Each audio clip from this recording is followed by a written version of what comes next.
Hello, Dreamcatchers, and welcome to another exciting day in the Writers Haven. I am your host, V. Helena, and today with me at the Annapolis Film Festival, I have the filmmaker who won the shorts competition last year, Chuckwunonso, Dereke.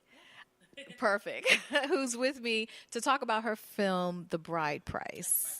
Yes, yes. So I interviewed you last year when you were, and at that time you didn't know that you had won the competition. I didn't know. And then we found out, was it that night? Yes. Yes, it was that night. But at that time, I still believed in the story. I feel like you have to have confidence to believe that you're going to win. And the universe responded back. So, yeah. Yeah. Okay, and so tell us what has happened from the time that you got the great news that you won till today when your film premiered yesterday? Premiered yesterday. Officially premiered on Friday, and then at 10 a.m. and then they screened it again Saturday at 12:15. And it was I was so nervous because that was my first time really seeing it on the big screen outside of like the editing room and when we were doing the sound, but just being around people, listening to their reactions to stuff, like all the little details coming to life. I was glad that people from all walks of life were able to connect with it because I wanted it to be a universal story. So as a storyteller, sometimes you get really sensitive about that, like, will people understand it, especially because it's a Nigerian American-based story. So I was just worried if people would get it, and they did, and so that made me feel really good. Yeah. Tell us a little bit about the storyline. Oh, okay. So Bride Price is an Afrofuturism film about a young woman named Uzama. Uzama means someone that goes on a journey in Igbo. And so she comes from the Igbo tribe. Her parents came to America for, more opportunities. But she deals with the universal notion of feeling like she's expiring as a woman. And her mother taught her the recipes of womanhood within the kitchen. And she always felt a little bit domesticated, and she always wanted more out of life.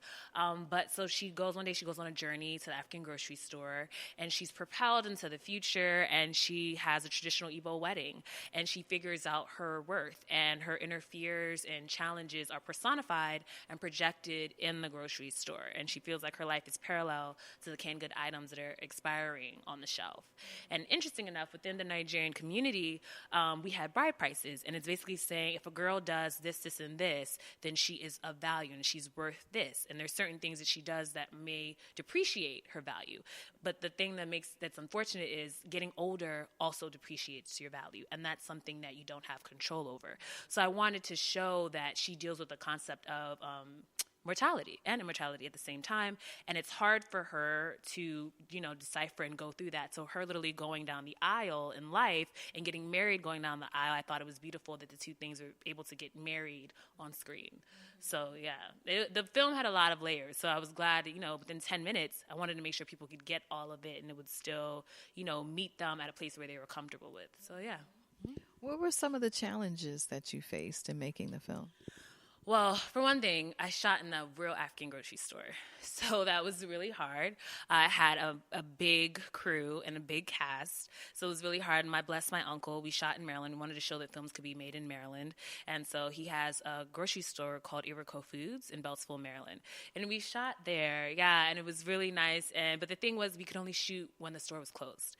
So the people that are part of my team were so dedicated. They believed in the story, and they stayed there with me. And it was really humbling to work with people that really just cared, and I had a vision, and it became their vision, and I just felt honored to work with people with that type of insight. So that was really hard. Having in the film, the main character ends up being ringed up, literally. Her body is like, they ring her up to figure out her bride price. And so that was hard, making sure we got the special effects right, but it looks so great. I'm so grateful. And funny enough, this is my thesis film. So that's hard too, because I've spent like 3 years writing treatments for it, synopsis, like breaking down the characters. I go to Howard for film school, the only HBCU with the MFA film program. So it's really hard because people will see 10 minutes and they don't know you spent 3 years. You know what I mean? 3 years putting it together. And I was honored that a guest celebrity professor we had, Julie Dash, was there. She was my professor, and she loved the story, and she ended up she's a soror too, she ended up becoming my mentor, and she became a producer for the film. And so it's been a blessing. And another guest celebrity professor we had at Howard was Nefertiti, and she has her own company called Hollywood Africans, and she came on as a producer too. And all these women, including my mother, I love her so much, my parents, they really poured into the story, and it was really important for me to have at least 70%, 80% women behind the lens, because I think it changes the way you tell stories, especially when you're telling the story of a woman. And I just wanted it to be very intimate. I wanted people to see women working in powerful positions and all of us listening to one another, you know? And it was a wonderful experience. So I'm glad that my first major short was done in the company of women. So yeah. That is awesome. So, what is the message, the main message that you want the viewer to get out of seeing the film? The main message for the film is that we should teach our daughters the same possibilities we teach our sons, and that women and girls are timeless, you know, and we should not be forced to think about certain things with our ages that we don't ask men to think of. You know, allow women to grow and feel limitless and infinite, and don't always remind us about our mortality as we're trying to get a degree. We're trying to do things outside of the kitchen. The kitchen is a beautiful place to become a woman, but we fit in other rooms of life too. And that's the main message of the story, and to allow women to make their own choices and to celebrate them. And in the film, I show men supporting that, and I show that you can have men that are womanists too, and when they come together with us, then real change is brought about. So that's the main message. Yeah. Any thoughts about making this into a feature-length film, or another storyline? No, what's always in the plan? I have a bunch of other stories I'm working on now, but it's always been the plan for it to be a feature, because the Nigerian culture is so rich, and I want to show all the dynamics moving all at once. And the big thing in the film is people spraying money. So there's money all over the grocery store. There's money flying up and down when she's dancing down the aisles. And I really want to show what the money symbolizes within the culture, because people want to be able to provide. And a lot of the choices that immigrant parents make when they come here, it's not because they don't want their children to be able to pursue art or to do different things. They just want them to have opportunities to be able to take care of themselves here and their family back at home. And so I just want to show all the moving pieces, and feature-length films, you have more time to do that. And I want to show how round each character is, because sometimes in shorts people have like snapshot judgments of characters, but in feature-length films you can really get to know them and be understanding of why they might be a mean dad or angry mom. You don't know what they went through, you know? So yeah, hopefully Bride Price feature. I believe it's going to happen though. Absolutely. You have the energy, the talent, and you have some great mentors behind you who are going to make sure you stay on point and make that dream happen. So going back to the Annapolis Film Festival and winning that prize in the shorts competition, what happened next? I mean, I know you went into production, but in terms of everything that you were afforded by winning that prize, how did that work towards helping you finish the film? I would not have been able to do it. This is my thesis, you know, and I had no idea that when I became a part of the competition, well, then I won, and then it was like, okay, this could work. Everything could happen all at once. I could finish my thesis, and then I would present it here, and everything would work out. So I had amazing sponsors. First off, I just want to say thank you to Lee and Patty from the Annapolis Film Festival. They are phenomenal women, and they really, if they believe in you, they'll stand by you, and they'll lift you up even when you're tired. So they have been amazing, but they brought along Henniger Media Services, and they helped with the coloring. They even did the special effects for us. Yeah, Studio Unknown did the sound and the Foley, everything. They were amazing. We had Serious Grip and Electric that helped us get our grips, our lighting. Wonderful. They were great. I feel like I'm forgetting some people, and I feel really bad about this. Serious Grip, Henniger, Studio Unknown, Maryland Film Office, definitely. Oh, and Lens Pro to Go. Then we had our camera equipment that they sent in all the way from Boston. They really, we were able to shoot in 4K. It really helped us. It was just very intimate. You felt like you were there through the story. So I'm very grateful because, I go to Howard, we have access to equipment, but just having a bigger range of access to things, I was really grateful for that. And as a new filmmaker, it gave me a new chance to sit in spaces that you might not get while you're still in school. So to be able to come into a professional studio and talk to people and learn etiquette and how to do it business-wise in film, I think is important. And I think anyone who wins this competition, it is a great chance to learn. And so it's been very humbling. And I'm just grateful to have the opportunity to have made this film with the Annapolis Film Festival. So. Now, I know you sat in on the pitches for this year. What? Oh, who won? I didn't hear. Her name, I can't remember, but she had this amazing story that's based in Mexico. I met her last night. She won. I'm so happy for her. First off, I loved her spirit. And I think the thing with being a storyteller is people want to feel connected. People want to know, we all want different things in life, but we all have, we may go through different things. We all have the same desires. And I think that her story had that ability to connect to people. And so basically her story was about talking about the Mexican government and who has control about telling the stories. And it was actually based on a real life thing. Yes, it was based on a real life thing that happened in Mexico. And the little girl ended up not being real. And so she's going to go back, fake news, right? And so she's going to go back to Mexico and shoot that. And so I was talking to her last night, and she said she's at Stanford right now for a fellowship. And I was like, anything you need, call me, because I was the first one, and we all kind of learned together. And so I'm happy. I'm happy it was a girl. I'm happy it's our time, It's been such a long time since we've had spaces to tell our stories. And I think if you do not see yourself on screen, how will you know yourself, And it's a form of propaganda to keep out certain people from being on screen. And so I'm happy for her, and she has a wonderful spirit, and yeah, she's going to do a great job. She's actually already started shooting, and I was like, they're even ahead of me. I did not have any, I had my script, I took pictures of the location, but I didn't shoot anything yet, and I was like, it's going to get more and more competitive each year, so I'm happy I went first. 'Cause Well, you are a tough act to follow as well. Definitely. They shot things already. And I was just like, oh, wow. Like, we didn't even have to do this last year. So it's going to get more and more competitive. But, even knowing that the festival is only like 7 years old, look at all the things they're doing for people. You would think that it's been around for like 50 years, So I'm excited to be a part of such just a festival. I'm really grateful, and I love all the films that came in this year, and they represented people from all walks of life. So yeah, a lot of different stories, a lot of social conscious stories, and some films that really, really elevated the image of women. And that's really important. Yeah, and last year when I won, that was the theme, basically telling the story of a woman or girls. And so I think it's beautiful to pass the torch now because it's based upon truth, but yet it's coming from the lens of a woman. And so I'm so excited for her. Yeah, it's like the story keeps going and going. Yeah. Mm-hmm. Now, you touched on this a little bit. What other doors have opened for you besides having that kinship with Julie Dash? Well, so I have other doors. So recently I just got offered an internship through the Creative Mind Group in Cannes. And so it's funny how God works. So so you win the $30,000, but it's not physical cash. People think that you win physical cash. You don't realize you need other money to shoot the film.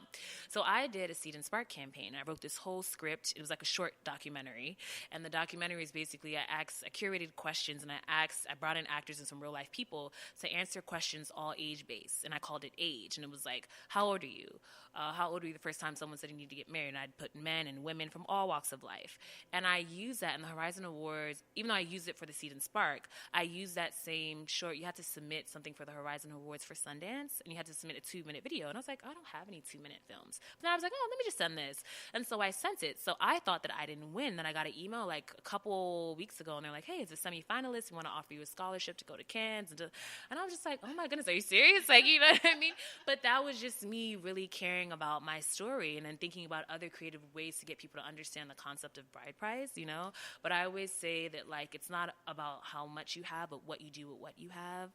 So that's definitely another experience that has, like, come out of this. But a lot of people have just been, like, reaching out to me just saying how much they love the story. And people don't know that I've been working on it. Even, like, Julie was even a part of it before I even won this. Yes, I'm saying that's like, but she believed in it, and I'm grateful for the people that believed in it even before. There are a lot of people now, they're just like, I'm so proud of you. And I'm like, thank you so much. But donate to the next film. You know what I mean?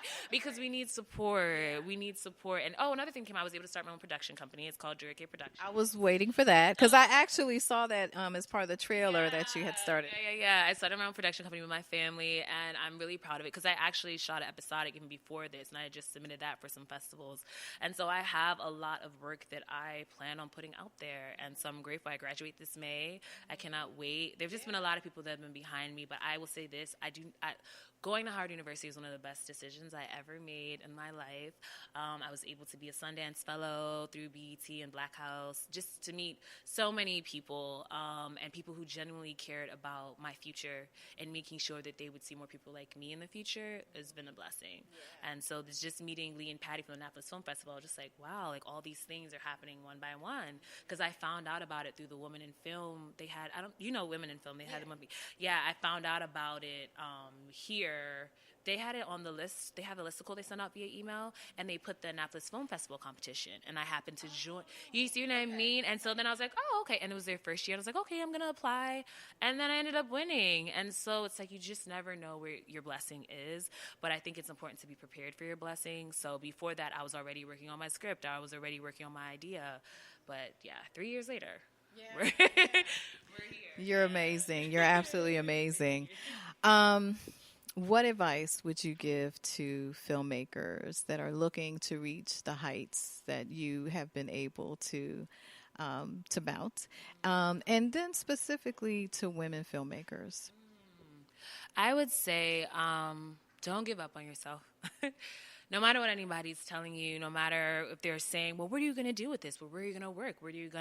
Do not give up on yourselves, because the questions they're asking you are based on their doubts of the things they haven't achieved in their own lives, Focus on your story, what makes you unique. I feel like storytellers sometimes try to make stories that they think are popular, but the things that you go through in your life are designed for the stories you're supposed to tell. And if you just took time to look within yourself, look within your own pain, the things that you're going through, you'll find that story. I think what I would say is also be very serious.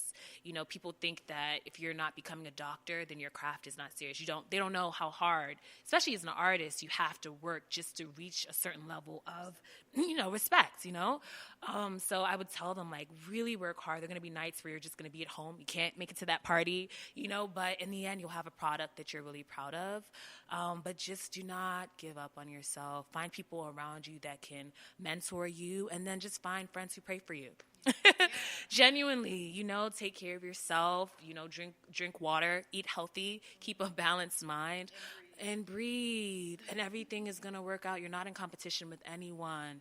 Always keep the story first. That is my motto. No matter whatever you're going through, stay true to the stories that you want to tell, and you can never go wrong. So, Mm-hmm. Well, thank you very much for taking time to come back, and congratulations to you again.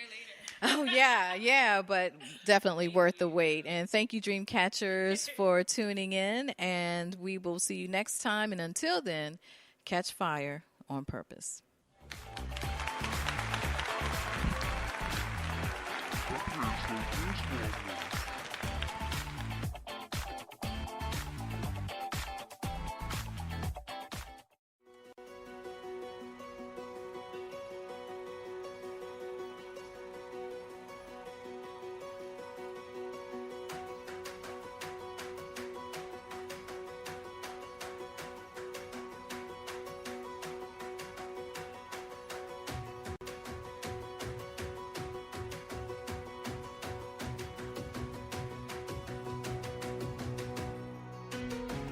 Annapolis is such a beautiful city, and it's been so fun. The film festival is obviously really popular. I'm so excited that there's such a great turnout.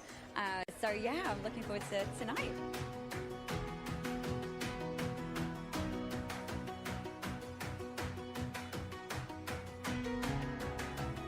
We're a beautiful town on the water, so our festival comes with a lifestyle, and it comes with a walkability that you can go to different venues and walk past restaurants and really, take it all in on foot. I think a festival is going to give people opportunity to see lots of films that they wouldn't otherwise see. You might have never heard of it. You're breaking through on Netflix with hundreds of films, and so this gives people that really like cinema a chance to come and sort through the various films and see films that they might not have even heard of before. First of all, it brings the community together. You get to see the best films that are being made, like they're cutting edge. They're happening right now. So it's great to have a place where filmmakers can showcase their work to a larger audience.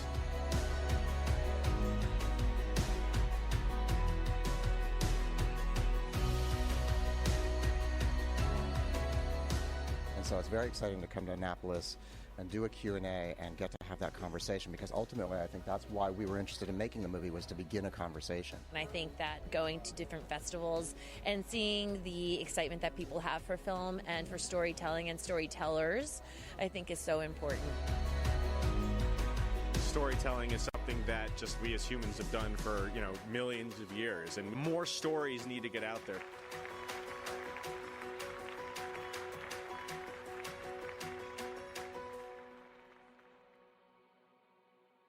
The Writers Haven Show was created to showcase the passion, process, and projects of writers of literature, television, and film. Stream our shows on iHeartRadio, Spreaker, iTunes, Sonos, SoundCloud, Spotify, Alexa, and YouTube. We drop new episodes every week, so subscribe and never miss a show. Find me on Facebook, Instagram, Twitter, and Tumblr at Author V. Helena, and visit our website at www.writershavenshow.com. See you in the Haven, and until next time, catch fire on purpose. Here we go. We're going to go out there in the rain. It's going to get wet. All right, here we go.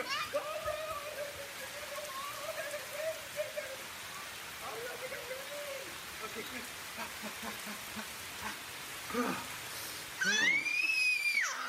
oh, yeah. Yes. So much fun. Mwah. We're getting so wet.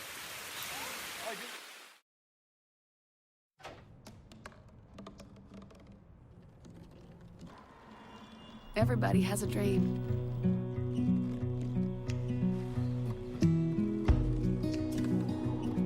Mine was to see the ocean.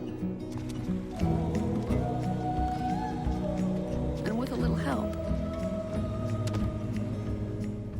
I made it.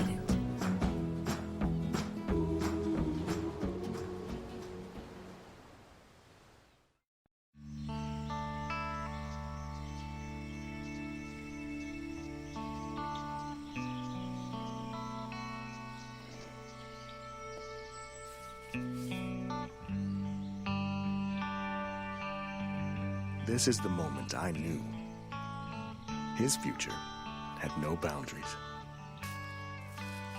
There are some moments only the forest can inspire.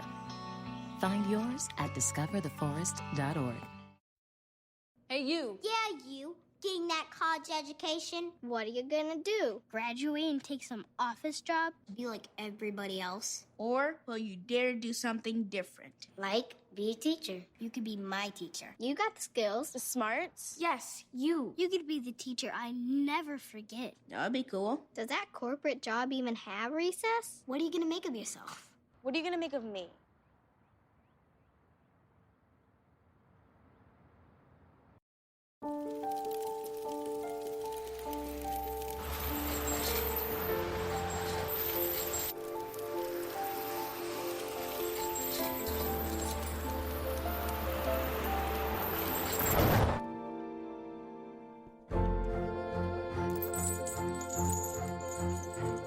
Did you know dragging chains can spark a wildfire? Only you can prevent wildfires. Open up your books to page 360. Did you just look at your phone while you was in class? You played yourself. Talking about inspirational quotes. You gotta believe in yourself. Don't ever play yourself. The key is to make it, so make it. Louise, can you give me an example of an inspirational quote? Don't play yourself. The key is to make it. And who said that? I did. Now that's a major key alert. Learn the real major keys to getting to college at getschool.com. Green hat. Red hat. Oops.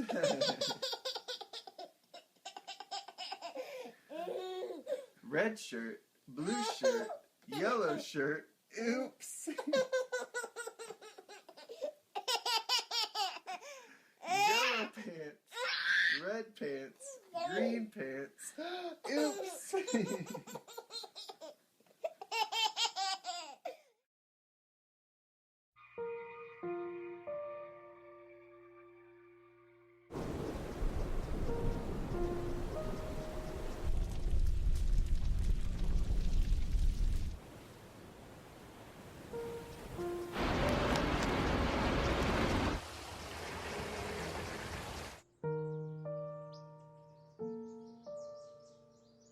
Don't wait. Communicate. Make your emergency plan today. There are 16 million children struggling with hunger in America. That's 1 in 5 daughters, sons, neighbors, and classmates who don't know where their next meal is coming from. Yet billions of pounds of good food go to waste every year. It's time we do something about it. Feeding America is a nationwide network of food banks that helps provide meals to millions of kids and families in need. Visit feedingamerica.org to help them feed even more. Together, we can solve hunger. Together, we're feeding America.